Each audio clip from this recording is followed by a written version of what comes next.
男孩随手扶了老头过马路，不料被一旁的老太看见，他上前摸了摸男孩额头，只见男孩眼中闪过丝丝雷电。男孩不明所以地看着老太，随即转身离开，回到了车上。这时不可思议的事情发生了，他只是轻轻转动摇杆，却不料猛的一下直接扯了下来，接着还预言出暴雨的来临。Ska bli regn? Ja, særlig. Det er ikke en skype i morgen. Det ble jo meldt fint vær hele dagen i morgen.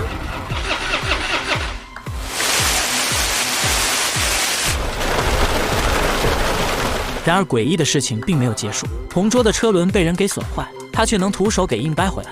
原本拥有800度近视的他，如今也神奇般的恢复了视力。坐在校长办公室内，还能预测出玻璃会在3秒后碎裂，就连路上患有白内障的狗狗都会对他狂吠不止。但面对一系列离奇的事情，马格纳并没有放在心上。他如同往常一样和同桌来到超市，在这里遇见了一开始的老太。老太主动和他搭话，他告诉马格纳山里很危险，但也很需要你。这把马格纳弄得一脸蒙圈，可这也丝毫不影响他去同桌小美家里蹭饭。饭桌上，小美邀请马格纳周末去山上看冰川，他们俩到时候还可以坐滑翔伞下山。看着热情活泼的小美，马格纳欣然同意，全然忘记了白天老太的话。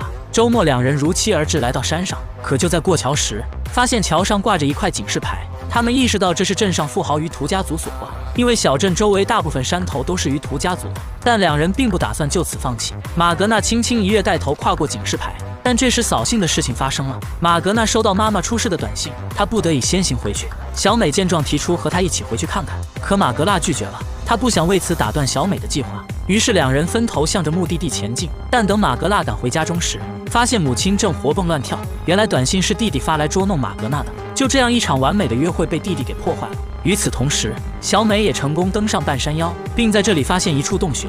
她慢慢地向前深入，发现这里竟是于图实验遗址。但她不知道，这次的发现会是她这辈子最后悔的事情。画面一转，正在往山上赶的马格纳恰好看见小美坐滑翔伞下山，可还没等他夸小美2句，悲剧就发生了。只见滑翔伞直挺挺朝着高压电线飞去，随着一阵火花闪过，小美重重地跌落在地。马格纳见状吓得不知所措。就在这时，一辆汽车在他身后停下，一名男人走上前为他们拨通了救护车的电话。男人走到悬崖边上，熟练地脱掉身上的衣服，然后站在高地注视着下方的鹿群，随即缓缓闭上了双眼。等他再睁开眼睛时，身体已然发生了变异。只见他纵身一跃，顷刻间便扑倒了一头麋鹿，毫不费力地杀死了他，并生吃了麋鹿的心脏。做完这一切的男人回到了家中，他正是小镇顶级企业于图公司的老板威达。而小美死亡的当天，就是他在山上吃麋鹿的时候，包括现场赶到的救护车也是他打电话叫来的。没过多久，警察便通报了小美的死亡讯息。女警宣称小美是在做滑翔伞时被闪电击中发生意外。台下的马格纳一听坐不住了，他是亲眼看见小美撞上电缆线的。女警为什么要隐瞒实情哄骗民众呢？但女警却强硬地表示这个案子已经了结。愤怒的马格纳在雨夜中抡起锤子，然后一把扔了出去。只见空中瞬间电闪雷鸣。马格纳知道小美的死一定另有隐情，他发誓会将事情调查清楚。可第二天，威达就找上了他的母亲。原来是马格纳家里的锤子砸坏了他的车。母亲立刻回到家中教训起马格纳，但马格纳却感到不可思议。他在地图上拉出2点之间的距离，足足有1.5千米。为了证明自己的猜想，他又重新买了一把锤子，然后随手扔了出去。这次马格纳扔了541米，要知道世界纪录才86米而已。与此同时，威达正在家中端详着那把锤子，他与妻子讨论着关于小美的死。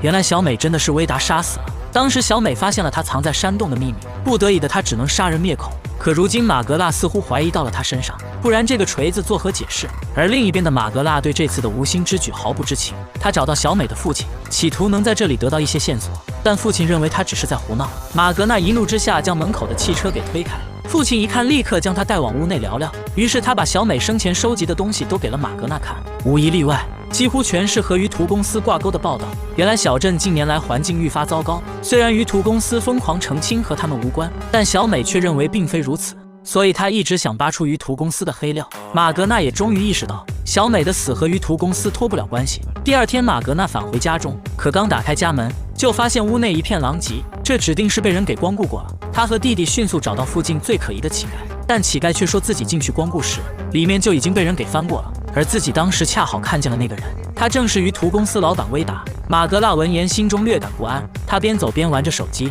浑然不知威达正在不远处注视着他。这个男孩比神跑得还快，100米的直线赛道，他仅仅用6秒98就能跑完。但就是这样优秀的男孩，居然因打电话驶过马路，被直接撞飞10米开外。可等他被送往医院时，却奇迹般的毫发无伤，不仅一根骨头没有伤到，就连他身上破皮的地方都恢复如初。医生们不得已将这一现象称为奇迹，但有人欢喜有人愁。男孩毫发无伤的消息传到了威达耳中，他能肯定马格纳绝非普通人类。要知道车祸当时他可是目睹了一切。为了搞清楚对方的秘密，他准备邀请马格纳一家吃饭。晚上，马格纳带着弟弟应邀前往威达家中，原本以为是一场普通派对，但没想到只邀请了他们兄弟2人，这让马格纳立刻拘谨起来。但很快在扇贝、海胆、龙虾等美食诱惑下，马格纳也彻底的放开了。随着宴会进行到后半段，威达一家准备灌醉马格纳来套取信息，但随着一杯杯的烈酒下肚，金发妹率先支撑不住，反观马格纳却宛如喝白水一般毫无波澜。威达见状只好使出杀手锏，一种只有远古时期的众神们才能喝的蜂蜜酒。果然马格纳喝下后立刻有了反应，平日里唯唯诺诺的他，在酒精的刺激下变得大手大脚，甚至跳了一段围巾战舞，直接将威达一家给震慑住。Look how far we've sunken. Oh, we'll be the first to raise the sword for the fight. God, 一旁的威达妻子见时机成熟，准备趁胜追击打探马格纳的底细。马格纳也迷迷糊糊说出自己现在异于常人。妻子一听，立刻决定试探一下马格纳的力量。两人决定扳手腕一较高下，但无论马格纳如何用力，都不能撼动妻子分毫，甚至还隐约落了下风。见情况不妙，马格纳立刻调动全身的力量，但就在他低头准备发力时，他看到了诡异的一幕。也就是这分神的刹那，对方瞬间发力一举拿下了比赛。惊魂未定的马格纳来到卫生间，他觉得刚刚的一切都是酒后产生的幻觉，但等他抬起头，更加诡异的事情发生了。镜中所现之人居然是一个长相酷似马格纳的维京壮汉。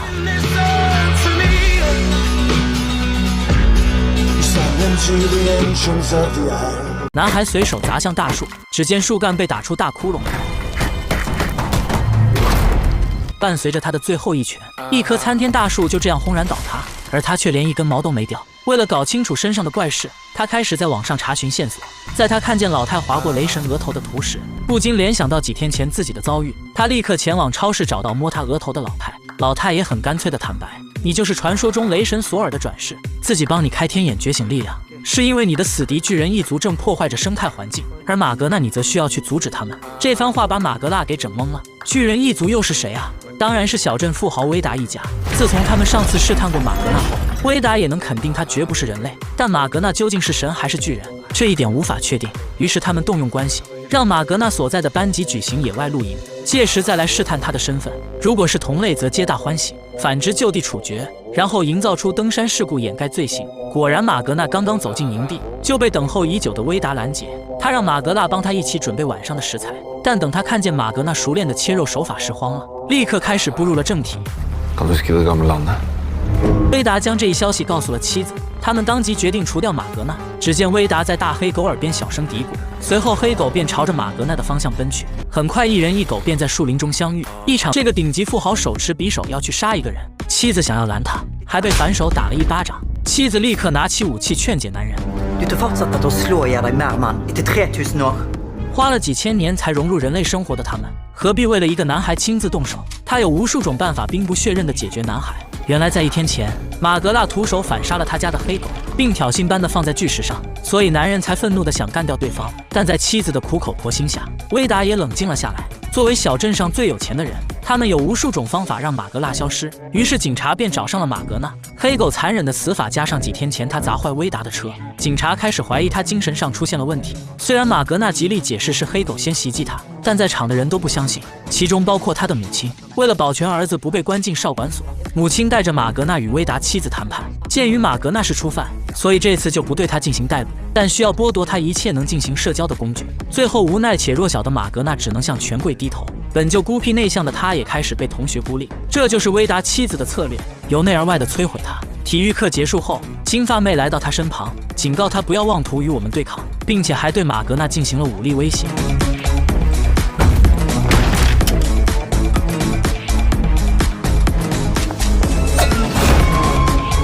继既找不到威达旗下公司污染环境的证据，又没有能力正面与之对抗，绝望的马格纳准备用文字发起反击。他写了一篇关于鱼图公司污染环境的论文，想以此来给威达他们制造麻烦。但要知道，他的母亲就在鱼图公司里上班，如果任由儿子做出这种污蔑的行为，那他的饭碗指定保不住。就这样，马格纳的文工也被扼杀在此。就在他打算彻底放弃时，小美的父亲找到了他，并交给他一个扭转局势的东西，那就是小美的手机。原来在小美死后，父亲曾去过山上回忆着和女儿的点滴，但却无意发现了小美一直下落不明的手机。不幸的是，手机被上了锁，而他又根本不知道密码。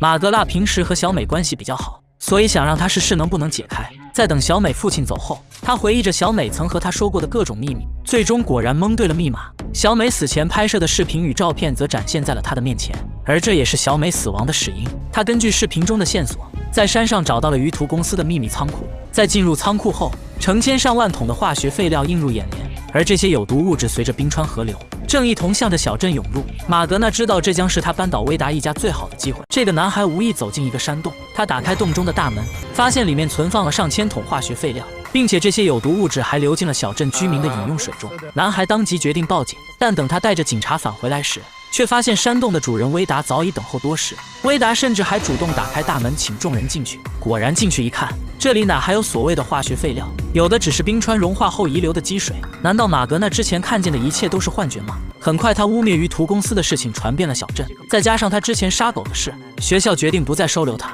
并将他直接送往精神病院进行鉴定。似乎他的人生就这样被定格在了这里。而对于威达来说，最大的麻烦已经被解决，接下来就是处理其他琐事，比如儿子弄丢了他们的合照。要知道，每张照片都有着几百年的历史，这要是流传出去，那他们活了几千年的秘密就暴露了。而拿走照片的正是小薇的女友。威达下令让他拿回照片并杀了对方。小薇虽然愤怒不已，但却不敢违抗父亲的命令。可就在他出发前，看见了不远处愁眉苦脸的马格纳，可能出于同情或者对父亲的不满，他主动上前和对方搭话，并告诉了马格纳那堆化学废料正在码头被人给运走。马格纳闻言立刻前往码头，果然在这里发现了无数化学废料。这次他没有选择报警，而是直接将证据拖到了警局门口。看着桶上印刷着鱼图公司几个大字，威达知道这下自己麻烦大了。与此同时，小薇刚好从女友手中骗来照片，并将她带到一处废弃工厂。就在女友以为小薇要给她什么惊喜时，对方突然露出自己金黄色的瞳孔，并不停地说着抱歉。危机时刻，马格纳及时赶到，抡起锤子砸了过去。就在他准备替天行道之时，小薇女友突然挡在他的面前，不让马格纳继续下手。也就是拖延的这一会儿，威达也赶到了这里，两人积怨已久的矛盾也终于爆发。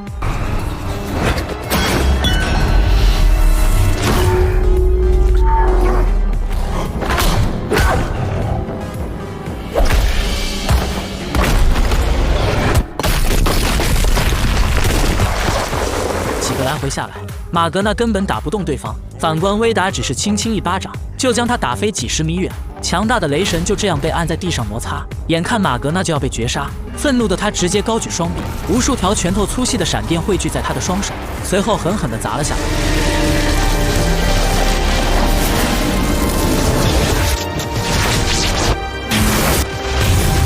但奈何马格纳还没适应这股力量，于是两人双双被击成重伤。然而不远处的先知老太正注视着这一切。Mange tror at Ragnarok var slutt nu.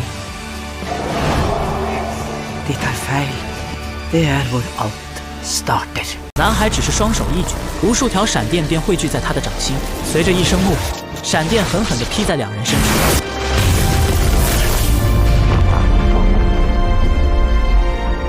没过多久，救护车闻声赶来，他们刚想给男孩做心电复苏，但随即医护人员反被电飞数米，男孩却也因此醒了过来。苏醒的他第一时间起身准备干掉昏迷的敌人，可他不知道威达比他先醒一步。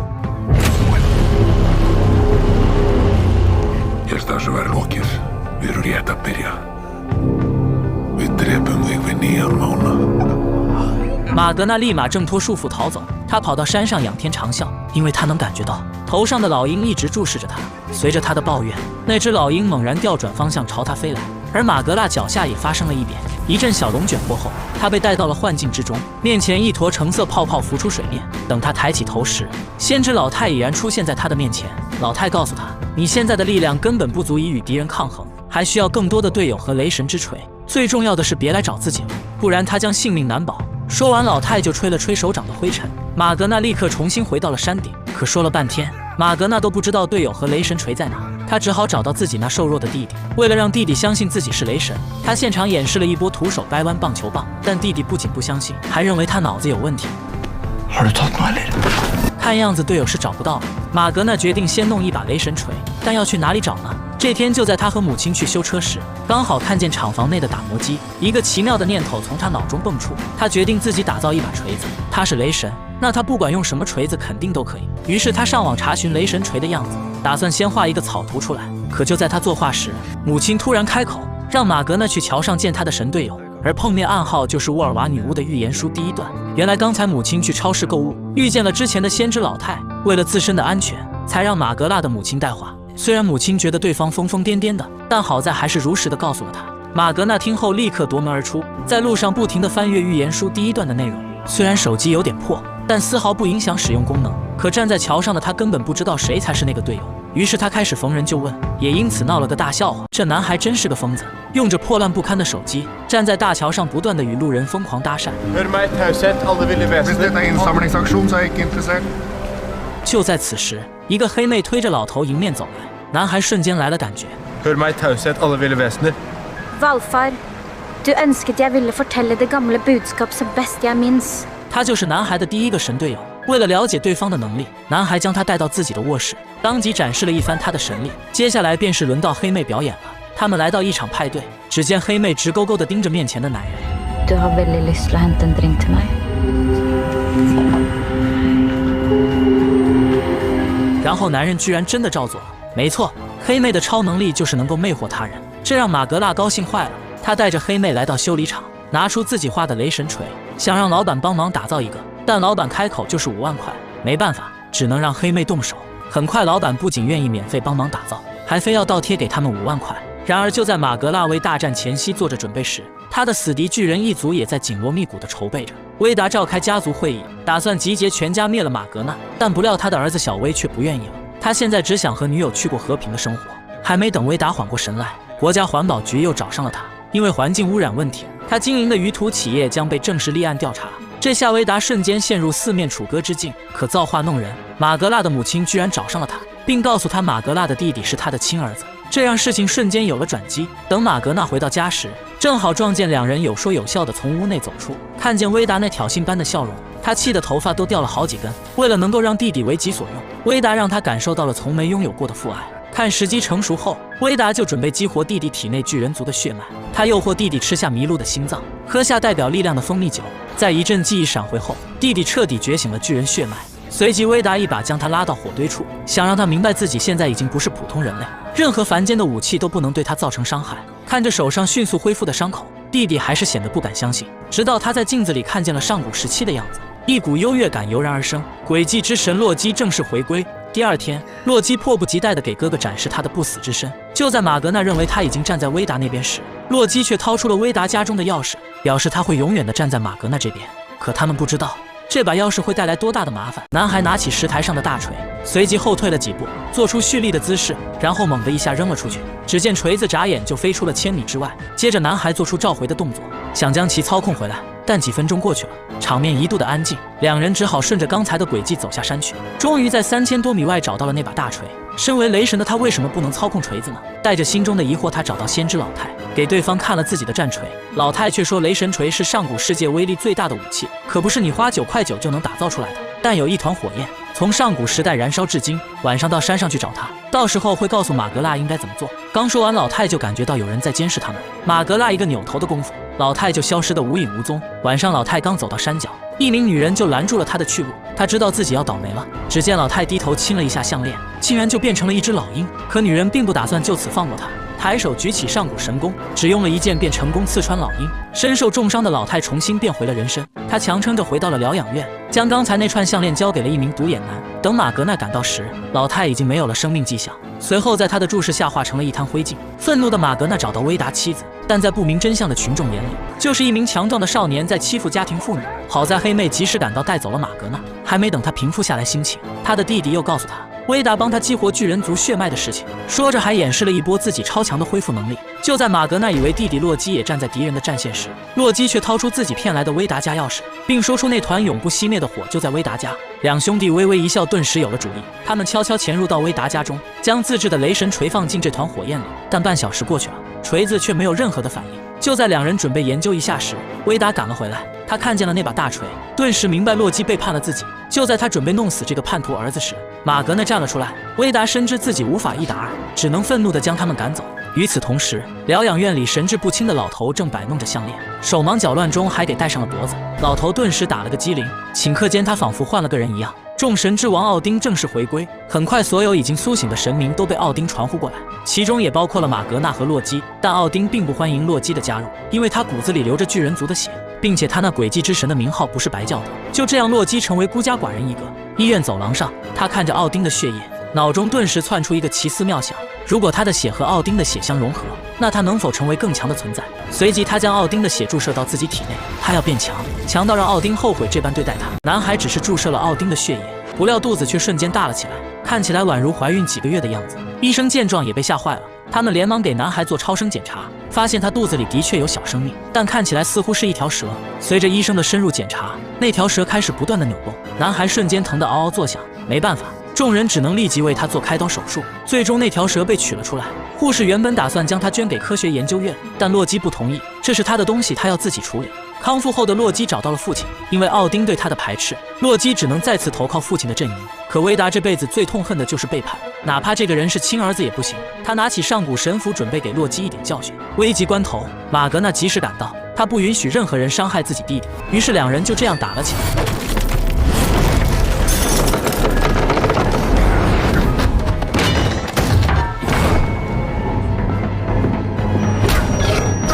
被奥丁训练过的马格纳身体变得更加强壮，已经可以将威达压制。威达顺势捡起地上的神斧，狠狠地朝着马格纳劈去，眼看没有将对方一击毙命，威达掐住他的脖子向神斧走去。危急关头，马格纳突然发力，反手将威达钉在了斧头上。被上古神斧刺穿胸膛的他眼球瞬间变得灰白，随后便化成一滩灰烬，彻底死去。看着哥哥杀死了自己的亲生父亲，洛基心中的苦楚已无法用言语表达。回到家后的马格纳向他解释，威达想要杀你，而我是在保护你。可洛基并不这样认为，父亲他只是想教育我而已。就这样，两兄弟之间产生了隔阂。也就从这天起，洛基的行为开始变得怪异，着装和行为仿佛都变成了另外一个人。马格纳对此无比自责，他后悔了，如果可以重来，他只想做一个普通人，再也不去当什么狗屁雷神，这样他也不会失去自己亲爱的弟弟。之后在威达的葬礼上，马格纳向着上帝祷告。顷刻间，天空突然电闪雷鸣，一道闪电狠狠地劈在教堂上面。马格纳瞬间感觉到有什么东西从体内流失。第二天，他的高度竟是回来了，体内的雷电之力也消失不见，他再次成为了一个普通人。但因威达发生改变的不止他和洛基，还有威达的大儿子小男人。扒开伫立在悬崖上的石堆，从里面拿出一把上古神斧，随后他赤身站在悬崖之上，一声怒吼宣告着他的回归。父亲的死给他带来了沉重的打击，他不再向往和平，他要做比父亲更加凶狠的人。接管父亲公司的第一天，他就将仇人的母亲从公司辞退。回到家后，他将这件事告诉了儿子马格纳。失去了唯一的经济来源，母亲忍不住的失声痛哭。愤怒的马格纳第一时间来到工厂，他找到小薇讨个说法，但小薇也没给他好脸色。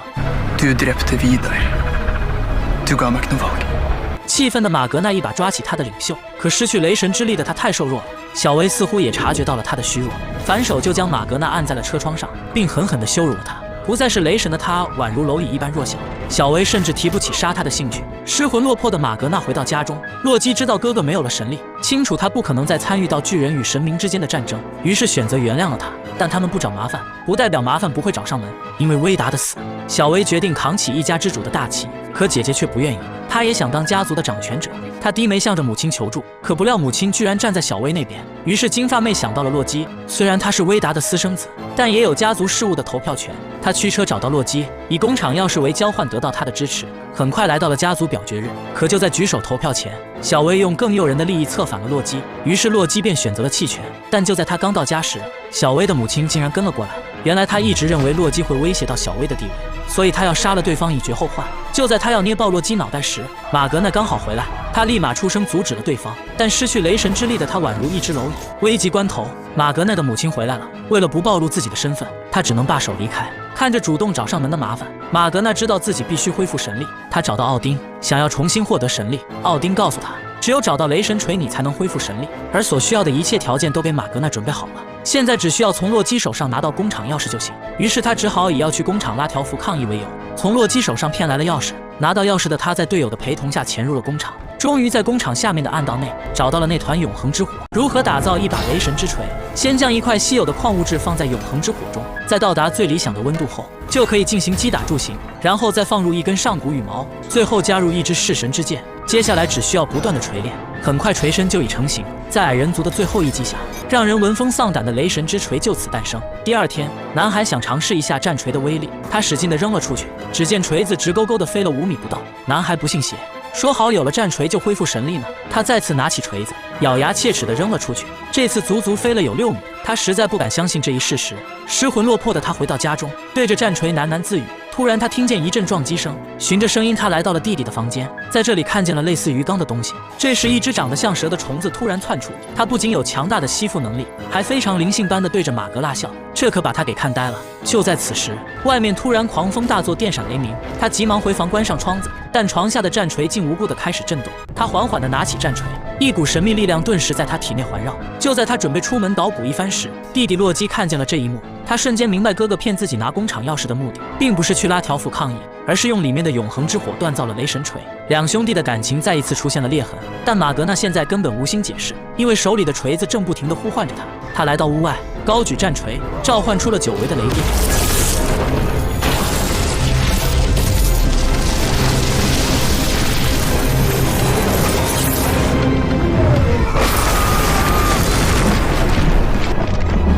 就这样，马格纳再次觉醒出了雷电之力，恢复神力的他第一时间来到小薇家，可不料屋内只剩下满身伤痕的金发妹。原来小薇在得知钥匙是他交给洛基后，便对他进行了残暴的殴打。于是金发妹透露了小薇的行踪，他们要去解决叛徒洛基。此时的洛基已经被打得不成人样。就在他们要杀死洛基时，为了保命，他选择出卖哥哥。等马格纳赶回家，正好看见倒在家门口的洛基，怒不可遏的他一把将战锤扔向小薇的汽车。